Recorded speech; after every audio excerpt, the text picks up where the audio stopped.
Hello friends, welcome back. कैसे हैं आप सब लोग? अच्छे से, बढ़िया, मज़े में। चलो चलो शुरू करते हैं आज का चैप्टर। आज हम करने वाले हैं क्लास 8 का ज्योग्राफी का chapter, land, soil, water, natural vegetation and wild life resources. चलिए शुरू करते हैं। आज का पहला क्वेश्चन है, the availability of resources is the main reason of difference in life style. Explain करना है। लाइफ स्टाइल में डिफरेंस का मेन कारण जो है वो रिसोर्सेज की अवेलेबिलिटी है।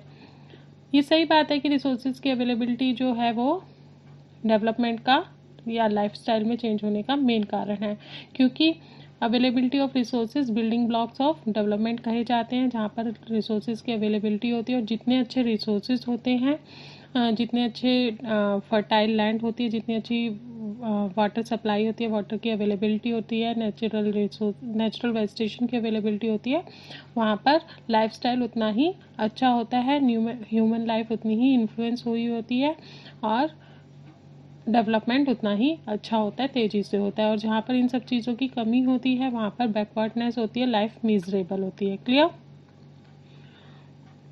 नेक्स्ट क्वेश्चन पर आते हैं। नेक्स्ट क्वेश्चन है, how can we classify land. Land को कैसे क्लासीफाई कर सकते हैं? लैंड जो है ऑनरशिप के बेसिस पे क्लासीफाई होती है टू टाइप्स में, private land and community land. Private land जो पर्टिकुलर किसी एक इंडिविजुअल से बिलोंग करती है, और कम्युनिटी लैंड जिस पर कम्युनिटी का राइट होता है, और कम्युनिटी अपने हिसाब से वहाँ पर एक्टिविटीज़ परफॉर्म कर सकती है। क्लियर? नेक्स्ट क्वेश्चन पर आते हैं। नेक्स्ट क्वेश्चन है, what are the major threats to our environment. Environment को मेजर थ्रेट्स कौन से हैं? व्हाट आर इट्स कॉजेज, और इसके कारण क्या हैं? थ्रेट्स कौन से हैं? Land degradation, landslide, soil erosion, desertification.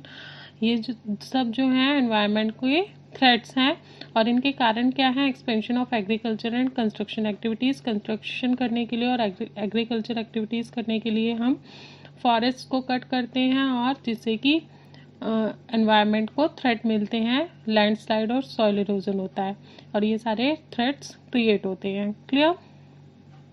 Next question पर आते हैं। नेक्स्ट क्वेश्चन है, to sustain our survival on earth. Earth के ऊपर अपने सर्वाइवल के लिए land should be conserve. Land को कंजर्व करना ज़रूरी है। Write some measure to conserve land as resources. Land को कंजर्व करने के लिए मेजर्स बताने। क्या मेजर्स हम यूज़ कर सकते हैं? आप सभी को पता है, afforestation, land reclamation, regulated use of chemical pesticides and fertilisers, and check on overgrazing. Overgrazing भी एक बहुत बड़ा रीज़न है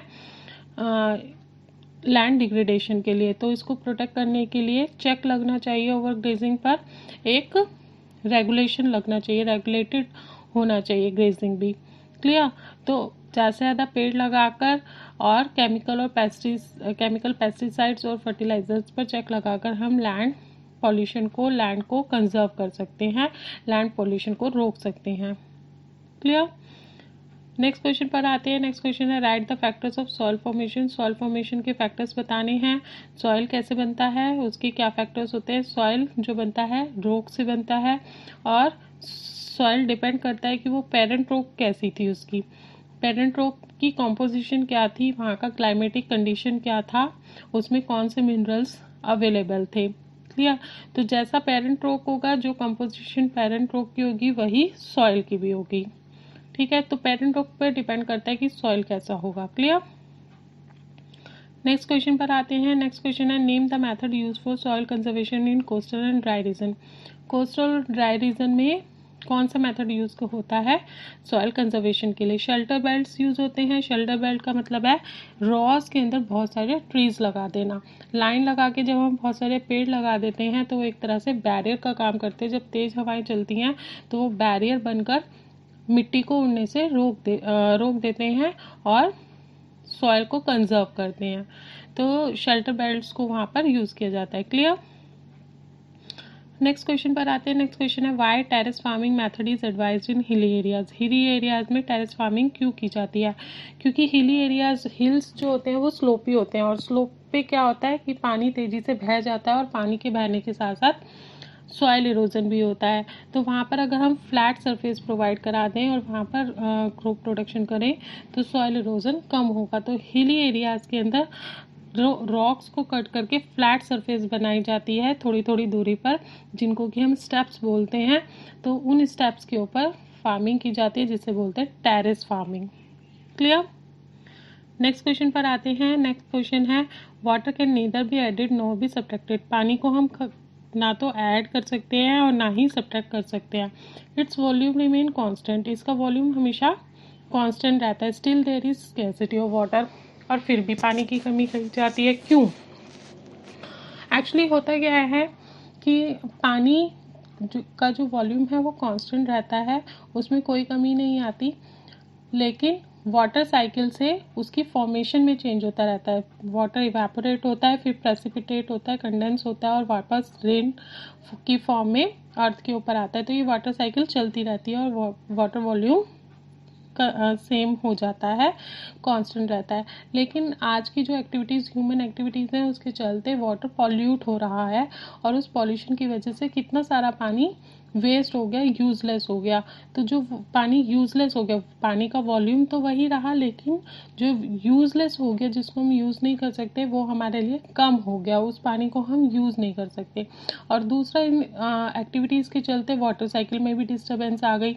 तो उस डिस्टर्बेंस के चलते कहीं पर पानी की अवेलेबिलिटी है और कहीं पर नदियाँ और तालाब जो हैं वो सूख गए हैं और पानी बिल्कुल भी अवेलेबल नहीं है। तो इन सब चीज़ों की वजह से हमें स्कैर्सिटी फील होती है, अदरवाइज पानी का जो वॉल्यूम है वो कांस्टेंट ही है। क्लियर?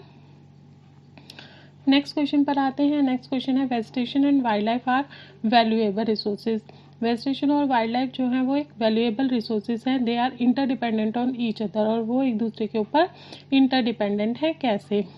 हम सभी जानते हैं कि प्लांट्स हमें ऑक्सीजन देते हैं, फ्रूट्स वेजिटेबल्स देते हैं, मेडिसिन हमें प्लांट से मिलती हैं, ठीक है। और एनिमल्स से हमें क्या मिलता है? कार्बन डाइऑक्साइड मिलती है।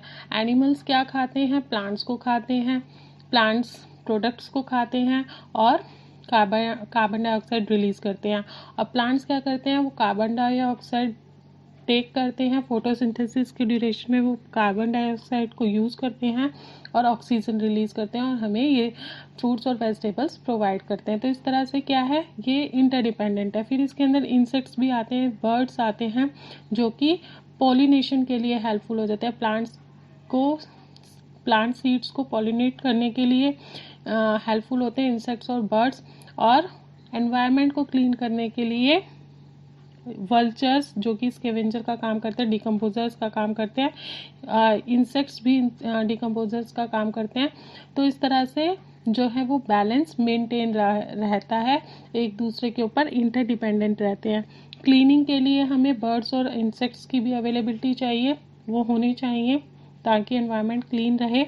और वो जो जब डिकम्पोज होता है तो वो मैन्योर की तरह काम करता है प्लांट्स के लिए। तो हम कह सकते हैं कि एनिमल्स होते हैं इसीलिए प्लांट्स सर्वाइव कर पाते हैं, और प्लांट्स अवेलेबल है इसीलिए एनिमल सर्वाइव कर पाते हैं। क्लियर? नेक्स्ट क्वेश्चन पर आते हैं। नेक्स्ट क्वेश्चन है, why animals are poached. Animals को पोस्ट क्यों किया जाता है, शिकार क्यों किया जाता है एनिमल्स का? What steps are taken by government to protect our wild life and natural vegetation. और गवर्नमेंट ने ऐसे क्या स्टेप्स उठाए हैं जिससे कि वाइल्ड लाइफ और नेचुरल वेजिटेशन को प्रोटेक्ट किया जा सके। तो पोचिंग क्यों होती है, एनिमल्स का शिकार क्यों होता है? आप सभी को पता है कि ट्रेडिंग होती है इन सब चीज़ों की। एनिमल्स के नेल्स, उनके सींग, उनके जो फैदर्स होते हैं, उनके पंख होते हैं, दांत होते हैं, नेल्स होते हैं, स्किन होती है, उसको बाज़ार में बेचा जाता है और प्रॉफिट कमाया जाता है उनसे। शिकारी उनसे उन्हें बाज़ार में बेचकर बहुत अच्छा प्रॉफिट कमाते हैं, तो इसलिए वो पोचिंग करते हैं, एनिमल्स को मारते हैं।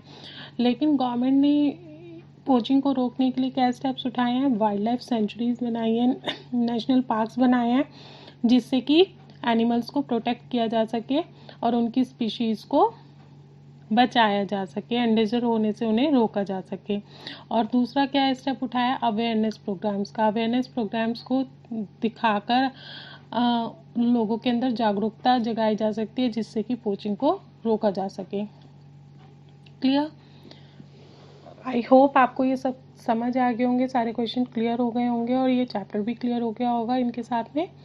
अगर आपको मेरी ये वीडियो पसंद आई हो तो प्लीज़ इसे लाइक करें, शेयर करें, सब्सक्राइब करें और मुझे मोटिवेट करें। आज के लिए बस इतना ही। Bye bye.